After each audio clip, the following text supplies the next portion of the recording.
여러분, 미래학이 사라졌습니다. 미래학이라고 하는 학문이 있었거든요. Futuristic Study라고. 미래학이 사라졌는데 왜 사라졌겠어요? 팬데믹 이후에 사라진 학문 중에 하나가 미래학이에요. 미래 예측이 쉽지 않다. 미래 예측이 굉장히 필요한 데가 어디냐면 금융입니다. 금융. 근데 금융 전문가조차도 3년은 그나마 할 수 있는데 3년 이후는 예측하기가 어렵다라고 하는 거예요.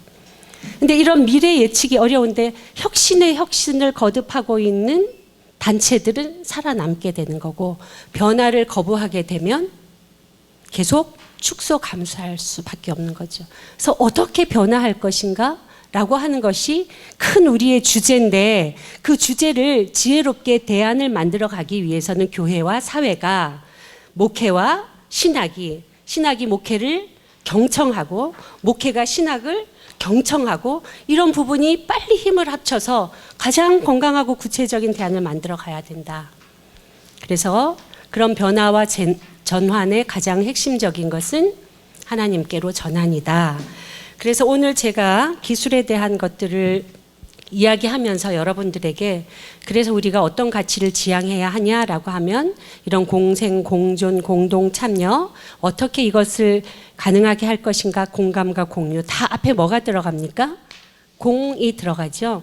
그래서 여러분들이 여러분의 개인의 삶을 디자인하실 때, 교회의 한 부서를 디자인하실 때 아주 긴밀하게 구체화시켜야 될 것이 함께 더불어의 가치. 어떻게 함께 더불어? 교사와 학생이, 기성세대와 다음 세대가, 청년과 부모가 어떻게 함께 해야 되느냐, 이 부분에 대해서 우리가 어떤 대안을 마련해내지 못하면 희망을 발견하기가 참 어렵다라고 하는 거고, 사실 우리가 코로나 때문에 이런 공유제, 공공선 이런 이야기를 했는데, 복음은 근본적으로 공동선을 지향하고 있다. 그렇죠? 하나님 사랑, 이웃 사랑.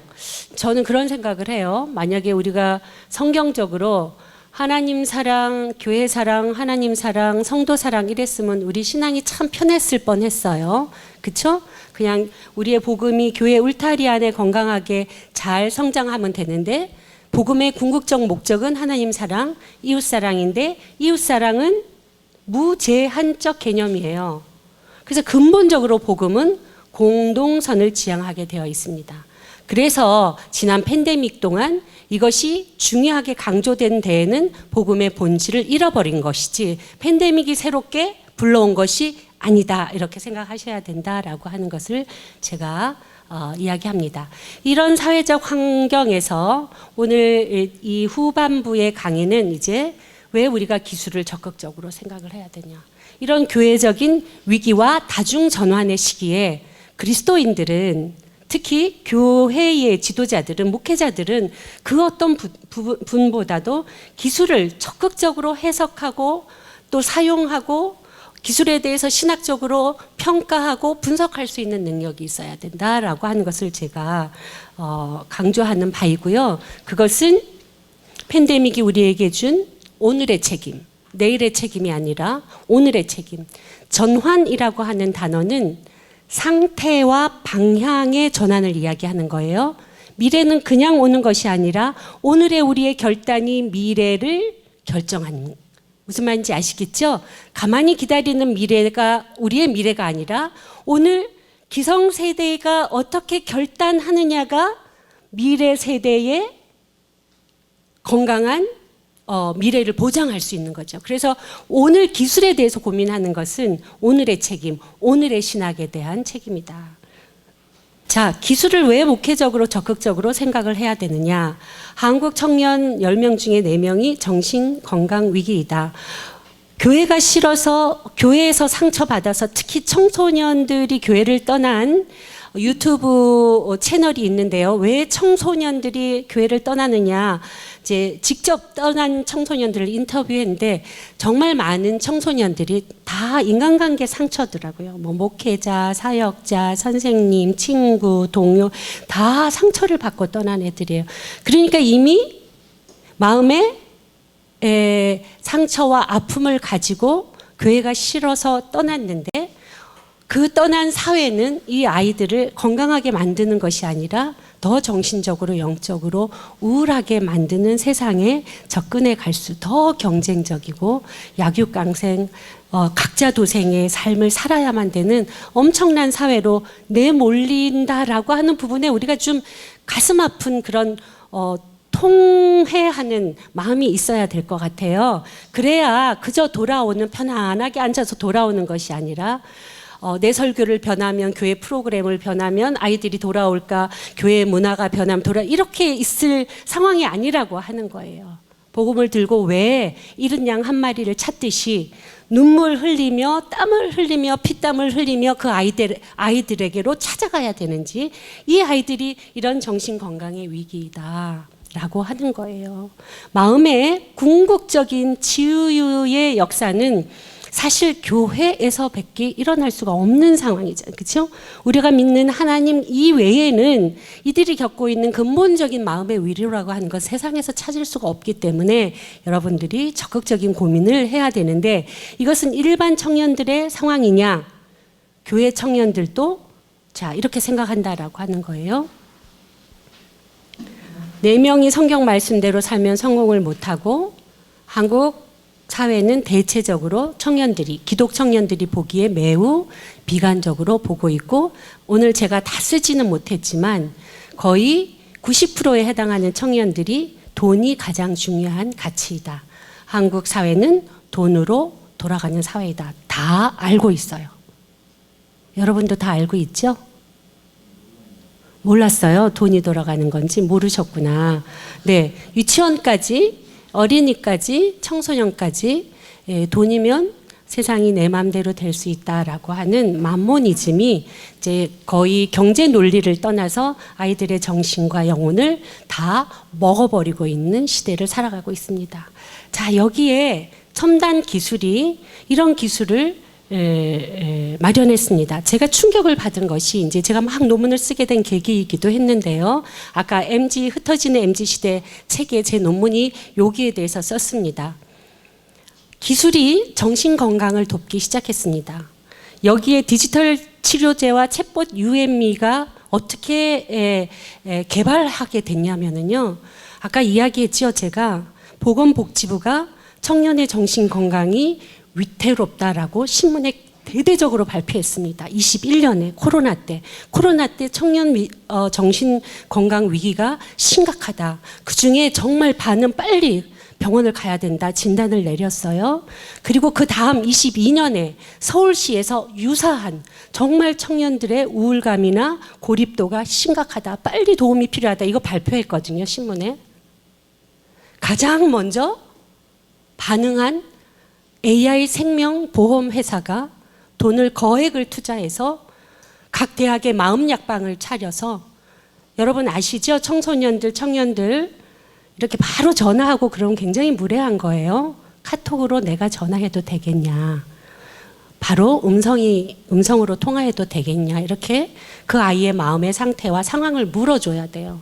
그리고 여러분 오은영 씨 치료 프로그램에 나오지만 팬데믹 3년 동안 인간관계 거의 폐쇄되었기 때문에 사람 관계의 공포를 가지고 있는 어린이들이 생각보다 많습니다. 그리고 마음은 그렇지 않아도 눈을 보면서 말하는 것이 매우 어려워하는 어린이들이 많아요. 그런데 카톡으로 말을 거니까 바로 응답을 하는 오은영 씨가 너 왜 아빠한테 그러니? 바로 응답을 하는 거예요. 길게 얘기할 수는 없는데, 하나님이 우리에게 주신 기술은 바벨탑의 기술만 있는 것이 아니라 노아의 방주와 같은 기술이 있다. 그 기술, 하나님이 우리에게 주신 본성, 창조성, 기술성, 개발성, 발명 준 우리에게 창의성, 인간에게 준 그 본성을 잘 활용해서 이렇게 일반 사회와 기업이, NGO가 기술을 통해서 무엇을 돕기 위해서요? 마음을 돕기 위해서. 답답할 때, 아까 우울할 때 말하고 싶은데 갈 데가 없다 하지 않습니까? 청년들이 말할 사람이 없다 하지. 그들이 부모가 없어요? 친구가 없어요? 교회 선생님이 없습니까? 목회자가 없습니까? 말할 사람이 없다잖아요. 근데 이 아이들은 이렇게 디지털 접촉을 통해서 디지털 프로그램을 통해서 이야기하면 마음이 더 잘 열릴 수 있다는 거예요. 직접 보고 말하지 않아도. 정신과 가고 이러면 굉장히 어렵지만 in person, 인간으로 병원 문을 들여서 가는 건 참 어렵지만 어떤 회사에서 UM이라고 하는 챗봇을 해서 마음이 어떠니 완전 정신과 전문의 30명이 메타버스로 들어가서 문항을 해가지고 약 처리까지 해줘요. 그래서 그거 가지고 약방에서 먹을 수 있는 거예요. 필요한 약을. 잠을 못 자면 잠을. 그렇죠? 우울증이면 우울증을. 자, 그래서 제가 굉장히 마음이 아프면서 교회는 무엇을 할까?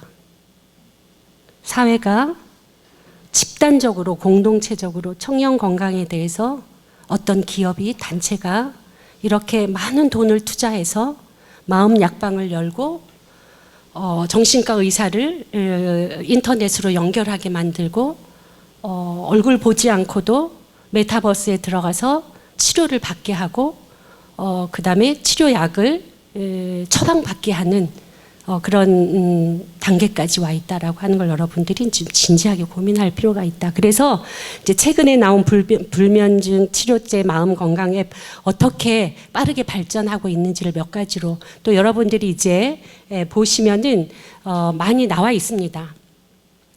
마지막으로 제가 왜 기술에 대해서 적극적으로 이 이야기는 제 논문에 굉장히 여러 번 강조했어요. 이제 기술을 그저 우리가 쓰는 도구나 우리가 쓰는 수단 정도로 생각하면 안 된다. 그렇죠? 우리의 삶의 조건이 되고 있고 우리의 삶의 기반이 되고 있다. 기술이. 또 아까 우리 명창께서 와서 노래를 했지만 사람이 와서 사람의 목소리로 아름다운 목소리로 노래를 하셨어요. 저 사람이 목소리로 노래를 생물학적인 조건에서 하는 것도 매우 중요하지만 여기 뭐가 있었습니까? 북이 있었습니다. 그리고 북을 칠 수 있는 기술을 가진 사람이 있었어요. 그리고 그 북은 엄청난 기술자가 맞는 겁니다. 그 기술자는 우리 눈에 보이지 않지만 우리에게 엄청난 하나님께 영광을 드리는 거룩한 예술성을 보이게 하는 뒤에 뭐가 있어요? 기술자들이 있는 거예요. 이해가 되십니까? 지금 여러분과 저가 소통하는 것도 이 마이크를 통해서, 물론 이 마이크 아니어도 제가 고래고래 소리를 지르면 되겠지만 얼마나 편안하게 앉아서 제가 앞에를 보면서, 그러니까 여러분들이 좀 전환, 기술에 대해서 전환할 때 너무 쉽게 우리가 이때까지 기술을 그냥 수단, 도구 정도로 하는 것은 지금 첨단 기술 시대의 기술을 신학적으로 분석해내는데 매우 큰 한계를 가진다. 그냥 인간이 다 어떻게 할 수 있는, 인간이 어떻게 할 수 없어요. 아무리 좋은 음향 시스템을 가졌다 하더라도 좋은 습도 조절과 잘 맞춰지지 않으면 음향이 지지직거리고 또 무슨 번개가 맞아가지고 어디서 전기가 나가게 되면 우리는 스피커 없이 예배 봐야 될 상황이 있습니다. 인간이 통제할 수 없어요. 인간이 다 컨트롤할 수 없다라고 하는 거예요. 그래서 그런 모든 것들이 연합해서 하나님의 창조와 구원의 서사를 만들어간다라고 하는 너무나 소중한 인간의 동반자다. 노래와 함께 북은 너무나 소중한 인간의 동반자다라고 하는 것을 여러분들이 좀 개념적으로 재정립하셔야 된다. 그래서 디지털 문화라고 하는 거, 지금 여기 나온 거 여러분 여기 안 쓰는 거 거의 없잖아요. 그렇죠? 우리 카톡 없이 도무지 생활 안 되고, 제가 이게 왜 여기 있어야 되는지 모르겠어요. 하여튼 마음의 안정을 줘요, 저한테. 얘가 여기 옆에 있는 게. 그렇죠? 이거 한 시간 없어도 되거든요. 근데 뭐 시간도 여기 있죠. 시계 안 차잖아요. 여기에 내 브레인이 다 들어가 있습니다. 그래서 extended mind, extended body 이런 얘기예요. 확장된 몸, 확장된 정신. 여러분 전화번호 하나 이제 잘 못 외우잖아요. 그러면 여러분 바보예요? 바보가 아니고 그 머리는 얘가 대신해 주는 거예요. 그 대신 그 머리를 창조적으로 우리가 다른 데 쓰게 만드는 거죠. 다른 많은 것들을 창조적으로 기획해낼 수 있는 거. 우리가 바보가 되는 건 아니에요. 어떨 때 정말 바본가 할 수도 있겠지만 이 기구가 우리를 도와주고 있는 거예요. 그래서 디지털 문화나 디지털 기술이 이제 생활 기반이고 인간의 조건이 됐다. 그래서 이런 첨단의 기술, 도무지 예측할 수 없는 삶의 방식, 교회의 생활 방식, 지금 제가 시간이 있으면 팬데믹이 우리의 신앙생활을 어떻게 변화시켰느냐 얘기하면 지금 여러분들이 다 공감할 수 있는 이야기를 1박 2일 동안 할 수 있어요. 엄청난 변화를 가져왔습니다. 팬데믹이 신앙생활에, 교회 생활에. 근데 이러한 모든 것들을 제가 분석하기 위해서 들어간 것이 다시 성경입니다. 우리가 미중유의 사건 이런 이야기 많이 했죠. 신학자로서 제가 연구하면서 최근에 일어나는 많은 일들은 제가 자꾸 성경을 찾아보게 돼요. 근현대 신학에서 아무도 얘기하지 않았기 때문에. 이런 챗 GPT, AI와 같은 이런 첨단 기술, 인간의 지능과 예술성과 지금 어디까지 이야기하면 도덕성을 이야기합니다. 10년 내에 인간의 도덕성보다 더 도덕적인 AI가 나올 거라고 예측하고 그 기간은 더 빨라질 거라고 이미 지능은 넘었고요. 체력은 이미 넘었고요. 그렇죠? 이세 돌 때 이미 지능은 넘었잖아요. 지금 문학이면 문학, 예술이면 예술, AI가 했다라고 하는 거 다 감추고 내면 1, 2등 안에 다 들어갑니다. AI가 한 게. 문학 작품도 그렇고 예술 작품도 그렇고 예술성에 이미 뛰어난 것들을 보여주고 있어요. 자, 이런 시대가 아무도 올 것이라고 예측하지 못했기 때문에 성경에는 모든 인간의 문제에 대한 답이 있다. 아멘. 성경에는 모든 답이 있다. 근현대가 풀어주지 못한 우리 미래에 대한 답을 제가 찾기 위해서 자꾸 성경으로. 그래서 본 것이 골로새서 1장 16절 17절입니다. 한번 누군가가 읽어주실래요? 골로새서 16장 1장 16절 17절. 물 좀 잠깐 먹고 있을게요. 네.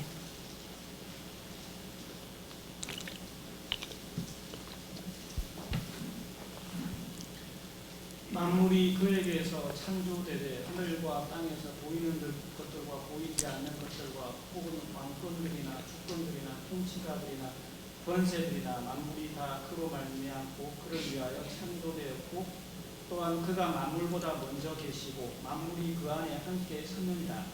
네. 여기에서 이제 제가 주목한 단어가 만물입니다. 만물이 헬라어의 타판타라고 하는 단어인데요. 온 세계, 유니버스 뭐 그런 뜻이에요. 온 세계. 그리고 이것을 영어 성경에 보면 all things라고 나와 있어요. all things. 그러니까 아까 지금 코로나 바이러스를 얘기하면서 제가 생명체만 아니라 생명체와 물질 중간에 있는 바이러스조차도 다 하나님의 창조 세계에 있는 것을 믿으시죠? 네. 하나님은 저 위에도 계시지만 이 창조 세계 속에 성령으로 임재하시죠. 그렇죠? 그 모든 것이 하나님 안에 있는 거예요. 뭐까지? 오늘 여러분들이 이 강의를 들으시고 그 확장을 어디까지 해야 되냐면 기술 개체까지. 아까 명창도 굉장히 하나님께 영광을 돌렸지만 이 기술자가 만들어온 아름다운 속어도 하나님께 영광을 드리는 굉장히 중요한 기술 매체다. All things. 지금 우리가 하나님께 이런 작은 모임을 통해서 한국교회를 마음으로 기도하고 한국교회를 대안을 만들어 가려고 하는 이 열정을 모을 수 있었던 것도 이 의자와 책상과 마이크와 이 모든 디지털 매체, 이것이 우리를 다 네트워크로 엮어주고 있기 때문에 이 모임이 가능하다라고 하는 all things. 하나님이 만물 안에 만물을 통하여 만물을 세워가신다라고 하는 이 놀라운 성경의 말씀을 여러분들이 다시 기억할 수 있기를 바랍니다. 하나님이 복음을 전하실 때, 예수님이 복음을 하나님 나라에 대해서 전하실 때 말씀만으로는 안 되고 그 말씀이 지시하는 대상이 있어야 돼요. 하늘에 새를 말씀하시면 새가 있어야 되고, 들판에 백합화가 있어야 되고, 풍랑이 일어야 하나님이 기적이 일어나는 거죠. 그렇죠? 그래서 우리는 하나님의 말씀이 창조와 구원의 서사를 만들어갈 때 인간뿐만 아니라 아까 자연을 넘어 all things, 만물을 통해서 하나님이 구원의 역사와 이야기를 만들어 가신다라고 생각하면 이런 사물사물이 하나하나가 너무너무 소중한 거죠. 감사한 거죠. 우리가 인간이 그냥 홀로 할 수 있는 일은 nothing, 아무것도 없어요. 인간 홀로 할 수 있는 일은 아무것도 없어요. 그리고 그 홀로 할 수 없는 일에 동식물뿐만 아니라 이런 기술 개체가 중요하게 우리를 도와주고 있다. 노아의 방주처럼. 노아의 방주 어마어마한 걸 수백 명의 기술자가 동원됐겠죠. 그리고 나무가 있어야 됐겠죠. 나무를 붙이는 석청들이 있어야 되겠죠. 그렇죠? 이런 모든 것들이 연합해서 인간의 구원의 역사를 만들어가지. 인간 혼자 한 것이 하나도 없다고요. 그 어떤 순간에도. 그래서 여러분들의 눈을 넓히고 마음을 넓히고 세계를 넓히고 익스텐션 확장시켜서 하나님이 어떻게 세계의 하나님이시고 교회만의 하나님이 아니시라 이 세계 하나님이 온 우주의 하나님 우리가 믿는 창조주이시다라고 하는 것을 그래서 이제 제가 기술과 인간은 분리되지 않고 기술을 통한 신학적인 전환을 여러분이 하셔야 된다. 그거의 가장 1차적인 부분은 도구나 수단을 넘어야 된다. 파트너이고 네트워크로 생각하셔야 된다. 방주와 바다가 있고 성막, 광야 속에 이스라엘 백성이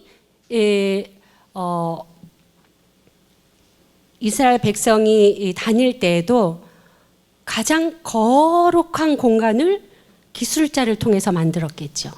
성막이 단순하지 않습니다. 그 안에 들어가는 것이 다 기술자들이 필요한 거예요. 하나님이 주시는 지시대로 할 기술자들이 있고 그 기술을 통해서 성막이 만들어졌을 때 우리는 거기서 하나님을 예배할 수 있는 거예요. 그래서 우리가 인간적인 생각으로 그저 예배만 생각하고 성막은 뚝딱 떨어진 것이 아니라 누군가의 손길이 기술이 그것도 그 기술 본성은 하나님이 주신 창조성과 기술성이 잘 연합해서 그렇게 거룩한 공간을 만들었다.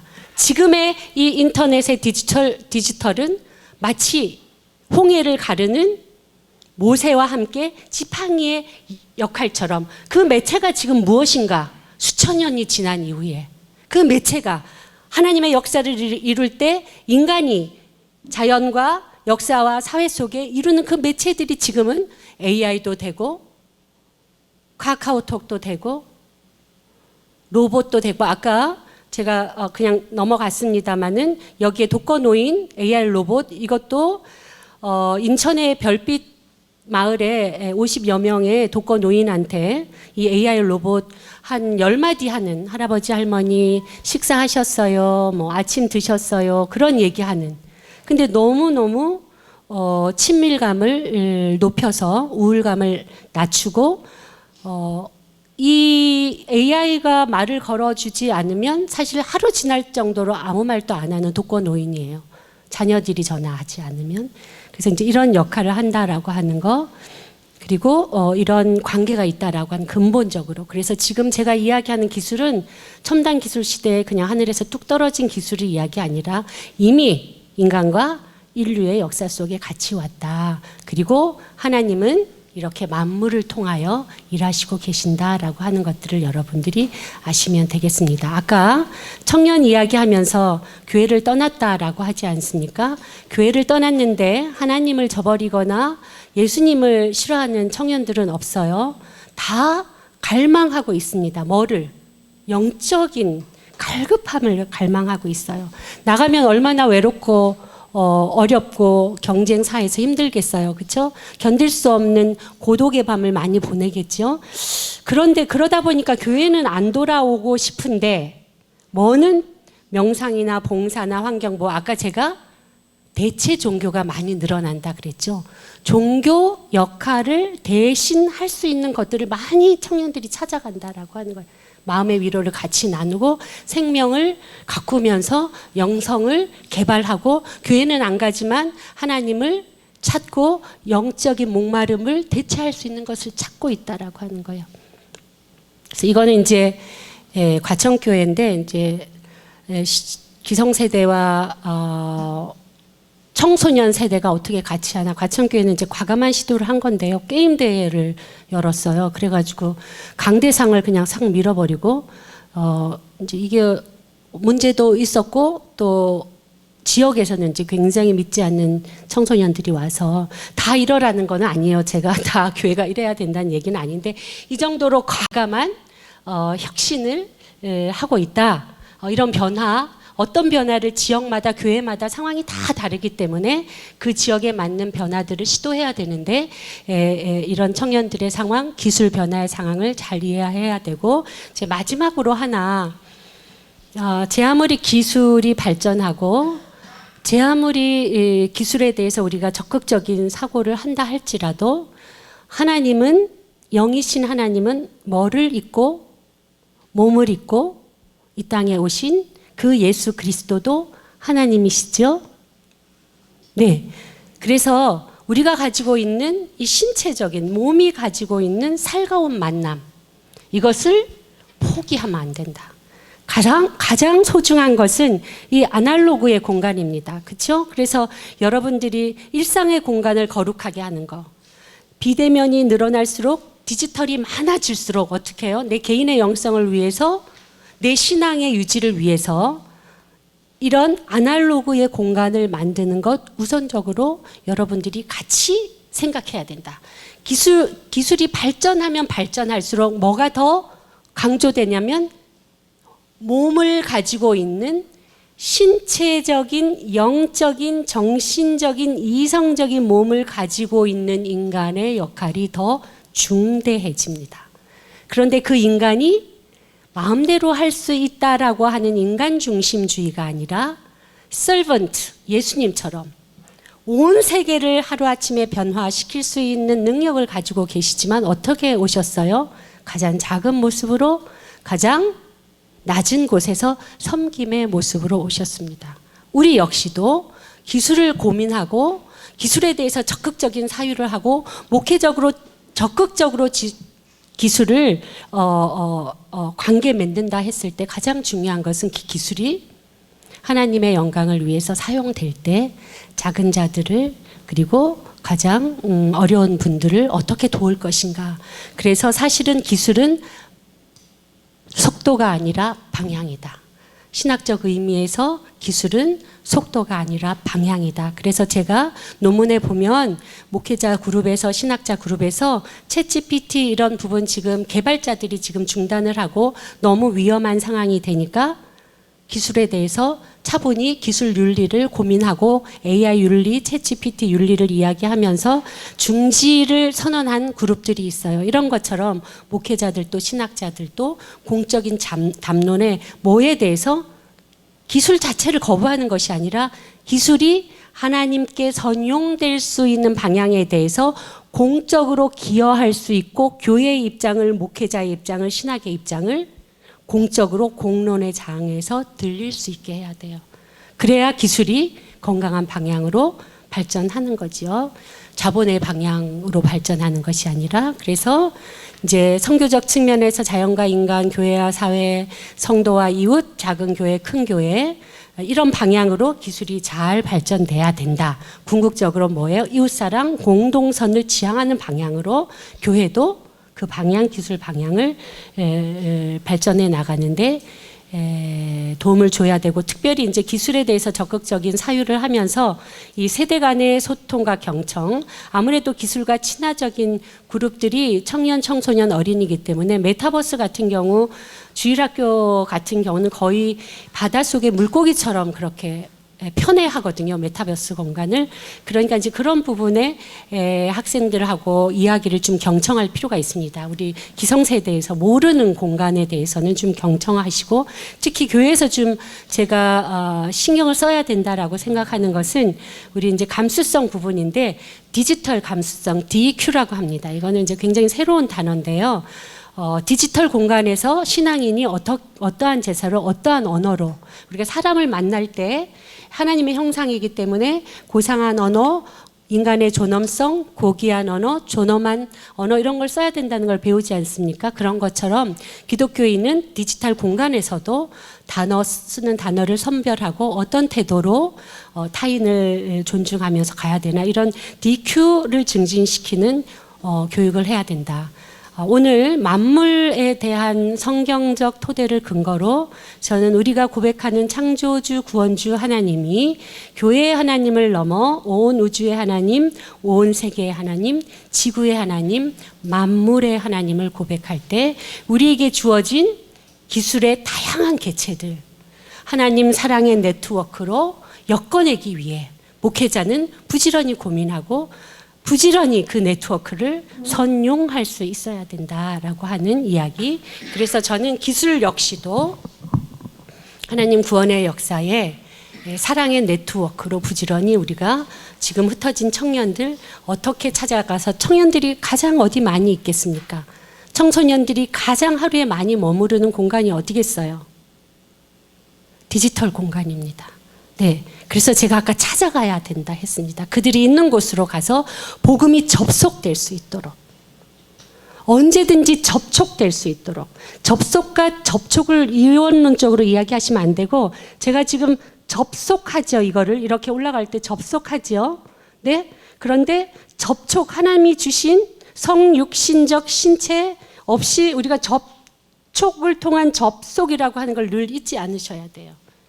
그래서 인간의 아날로그적인 영적인 영혼을 가진 신체와 완전히 구분된 기술이 있어서도 안 되고 그렇게 발전돼도 안 되고, 그것은 우리가 신앙의 방향성을 가지고 지켜내야 되는 것이죠. 그래서 아날로그가 디지털이 균형을 이룰 수 있도록, 그럼에도 불구하고 현장 교회가 얼마나 중요한지, 교회에서 살가운 만남이 얼마나 중요한지 이것을 잃어버리면 안 되죠. 가장 근본적인 정신이기 때문에. 근데 이것만 고수하고 변화되는 상황에 대해서 우리가 미래를 준비하지 않으면, 지금 떠나는 이 속도대로라면 10년 이후에 또 반토막이 난다라고 했을 때 한국 교회는 감당하기가 매우 어렵습니다. 그래서 기술에 대해서 그 어떤 단체보다도 저는 기독교가 교회만이 희망이라고 생각을 하신다면, 복음만이 생명이라고 생각을 하신다면 부지런히 디지털 공간도 하나님 사랑의 네트워크로 만들어갈 수 있는 역량을 부지런히 익히시고 그런 프로그램을 만드시고 그 디지털 공간도 복음이 전파돼야 되는 공간이라고 적극적으로 사유해 주시는 것이 미래의 중요한 대안 중에 하나다라고 하는 것을 오늘 끝으로 제가 주장하면서 이걸로 강의를 마치도록 하겠습니다.